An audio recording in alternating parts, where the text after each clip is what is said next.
محبت اور عقیدت جائز اور ناجائز تمام مذاہب میں جائز بھی ہوتی ہے اور ناجائز بھی رہی ہے۔ یہ میں خلاصہ عرض کر رہا ہوں۔ جی۔ تو محبت اور عقیدت کا ہونا اگر جائز ہو تو وہ ایمان کا حصہ ہو جاتا ہے۔ والدین کا ادب ہے، عقیدت ہے، اساتذہ کی ہے، مشائخ کی، بڑوں کی، بزرگوں کی، اولیاء و صالحین کی، صحابہ کرام، اہل بیت عطا، اوپر درجے چلے جاتے ہیں۔ نیک لوگ، دین کی تبلیغ کرنے والے، عالم، استاد، یہ سارے درجے میں آتے ہیں۔ جی۔ تو یہ ایک حد ہے۔ اس عقیدت کا اظہار ایک الگ چیز ہے۔ پھر میں نے سمجھایا کہ اظہار ہر آدمی جو کرتا ہے وہ اپنی سمجھ، اپنی طبیعت، اپنا ذوق، جو اس کا مائنڈ سیٹ ہے، جو اس کی سمجھ میں آتا ہے، اس کے مطابق اظہار کرتا ہے۔ ایک صحابی آئے آقا علیہ السلام کی بارگاہ میں اور آ کے سجدہ کر دیا، دھڑام گر گئے، سجدہ کر دیا۔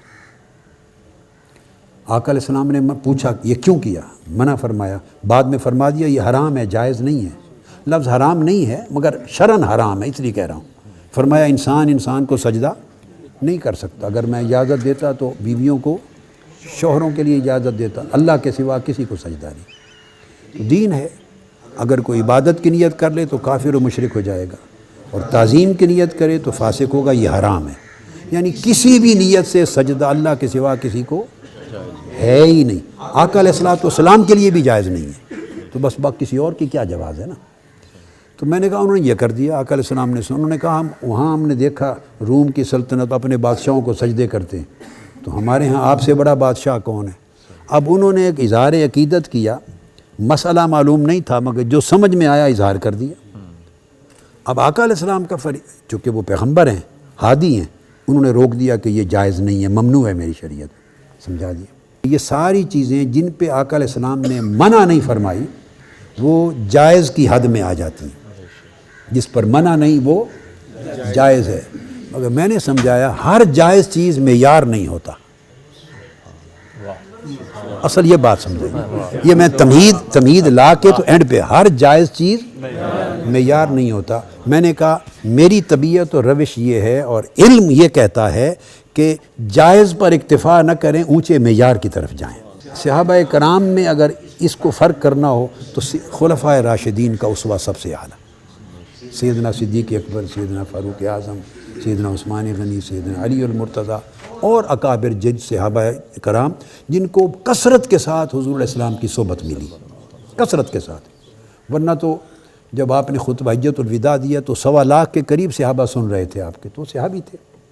مگر جن کو کثرت کے ساتھ صحبت ملی ان کا فہم اور اس کا درجہ اور تھا، جنہوں نے 1-2 بار زندگی میں آ کے زیارت کی چلے گئے، ان کا فہم اور فہم کا درجہ اور تھا۔ اظہار میں فہم کا دخل ہو جاتا ہے کہ بندے کی کتنی سمجھ ہے، کتنی نہیں۔ اور جنہوں نے طویل صحبت اختیار کی ہو وہ اپنے فہم کو فنا کر دیتے ہیں فہم نبوی میں، جو آقا علیہ السلام نے تعلیم دی اس میں اپنی سوچ کو فنا کر دیتے ہیں۔ تو میں نے مثال ان کو یہ دی کہ زندگی میں ہمیشہ جو وتیرہ ہے وہ اعلیٰ اور معیاری رکھے۔ زندگی میں اللہ کے ساتھ اپنے تعلق کو اخلاص پہ رکھیں، اس میں مخلوق کو شامل نہ کریں۔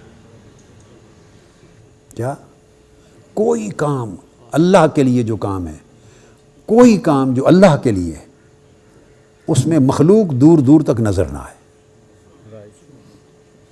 وہ ریا بن جائے گی، وہ ریا بن جائے گی۔ اور کوئی کام جو اللہ کی مخلوق کے لیے کریں اس میں آپ کا نفس، میں دور دور تک نظر نہ آئے، آپ معیار سے گر جائیں گے۔ کن مع الخالق بلا خلق وکن مع الخلق بلا نفس۔ خالق کے ساتھ، مولا کے ساتھ ایسے رہو جیسے مخلوق ہے ہی نہیں، جو کرو اس کے لیے کرو۔ میرے پاس جی حضرت یہ ایک بڑی دلچسپ بات آ گئی، یہ ہم نے اندر تو نہیں کرنی تھی، اب ان کی نصیحت کے لیے۔ علماء کرام کا ایک وفد آ گیا میرے پاس، یہ بات 80s کی ہے، 1985، 86، 87 کے زمانے کی۔ ان میں کچھ علماء میری ینگ لائف کے میرے دوست احباب یا ملنے والے تھے۔ اب وہ عالم اور پیر صاحبان ہو گئے تھے۔ وہ وفد آیا تو مجھے کہنے، آپ نے سنی ہوگی یہ بات، تو وہ آئے، انہوں نے کہا کہ فلاں دارالعلوم میں، لاہور کی ایک بہت بڑی جامعہ ہے، تو اس دارالعلوم میں ایک اجتماع تھا، پھر وہاں علماء اکٹھے ہوئے، بڑے بڑے اکابر، ان میں اب اکثریت وفات پا گئی، پرانی بات ہے۔ تو انہوں نے کہا کہ میرا نام لیا بھی، ان کے پاس کوئی اسم اعظم ہے، یہ وہاں اجماع کیا انہوں نے آپس میں۔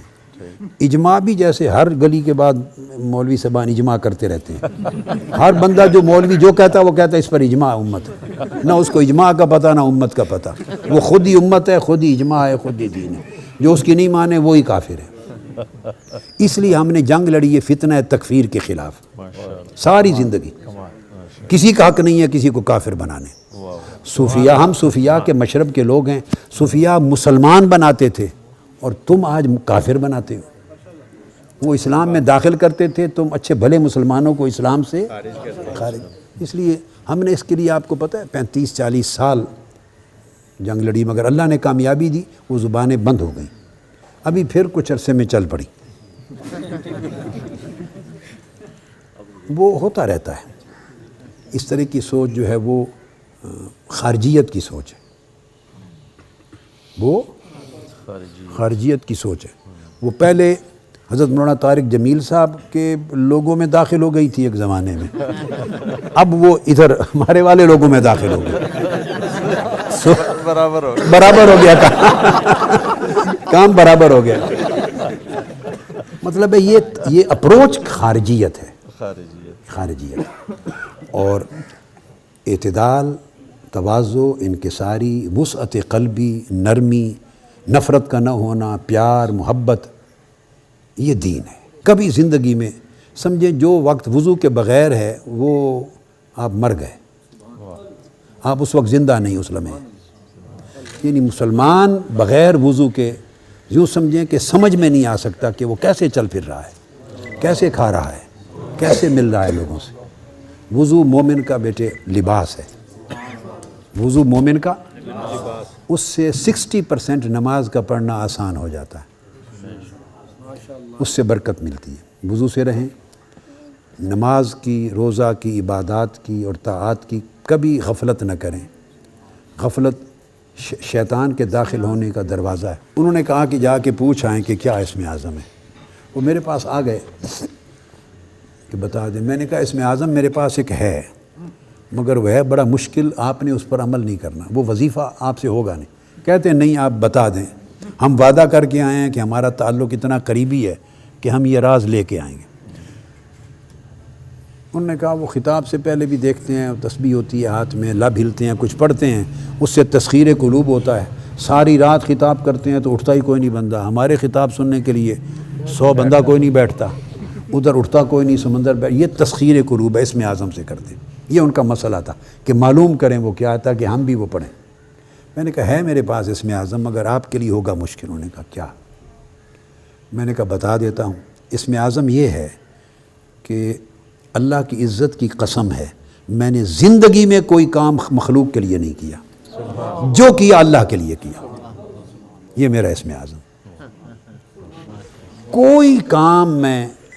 کوئی کام جو کرتا ہوں اس میں کسی مخلوق اور کسی دنیاوی غرض کے لیے نہیں، صرف اللہ کے لیے کرتا ہوں۔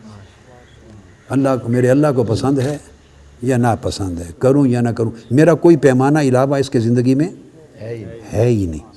تو میں اس دل میں اللہ کے سوا اور اللہ کی رضا کے سوا اور اس کے قصد کے سوا کسی چیز کو داخل نہیں کرتا۔ تو جو کرتا ہوں، جو پڑھتا ہوں، یہ جو آپ تسبیح جو پڑھتا ہوں صرف اللہ کے لیے پڑھتا ہوں، اس کے عوض میں اپنے لیے بھی، میں نے آپ کی تشریف لانے سے پہلے ان کو بتا دیا تھا کہ میں 26 سال اپنے شیخ قدوۃ الاولیاء سیدنا طاہر علاء الدین البغدادی کی صحبت میں رہا۔ میں نے ان کو بتایا 26 سال میں ایک بار بھی میں نے ان سے عرض نہیں کیا کہ حضور میرے لیے دعا فرما دیں۔ 26 سال میں میں نے اپنے شیخ سے نہیں عرض کیا کہ دعا کر۔ میں اپنی زندگی کے معاملات اللہ پہ چھوڑ دوں، یہ میرا توکل کا معنی ہے کہ مولا بندے کی بہتری کو بندے سے زیادہ اچھا جانتا ہے۔ تو میں نے کہا میں اللہ کے سوا کسی کے لیے کوئی عمل نہیں کرتا، اللہ کی رضا کے لیے، یہ اسم اعظم ہے۔ اور یہی حضرت ابراہیم بن ادھم نے بتایا تھا، کسی نے پوچھا اسم اعظم، فرمایا تو دل سے اللہ کے غیر کو نکال دے تو جو لفظ پڑھے وہی اسم اعظم ہو، جو چاہو پڑھو اسم اعظم ہو۔ بیٹے دل کو اتنا خاص کر لیں، خالص، طاہر، ستھرا، اور اخلاق اچھے رکھیں بیٹے۔ آپ کے اخلاق سے، عبادت سے، وضاقتہ سے، تواضع و انکساری سے، لوگوں کے ساتھ اخلاص اور محبت سے، پیار سے خوشبو آئے ایمان کی بھی، مسلمان ہونے کی، اور اگر یہ پیدا کر لیں تو سمجھیں آپ منہاج القرآن سے کچھ لے کر گئے، یا آپ کا میرے ساتھ کوئی تعلق ہے اور اس کا کچھ فائدہ پہنچا آپ کو۔ اگر یہ خوشبو آپ اپنے عمل سے، زندگی اور اپنے برتاؤ سے لوگوں کے ساتھ نہیں دے سکتے تو آپ اس کو امپروو کرتے رہیں، امپروو کریں۔ ٹھیک ہے بیٹے، اللہ آپ کو برکت دے۔ سلام جی۔ سب سے پہلے نئی ویڈیوز کو حاصل کرنے کے لیے شیخ الاسلام ڈاکٹر محمد طاہر القادری کے آفیشیل یوٹیوب چینل کو سبسکرائب کریں اور بیل آئیکن کلک کریں۔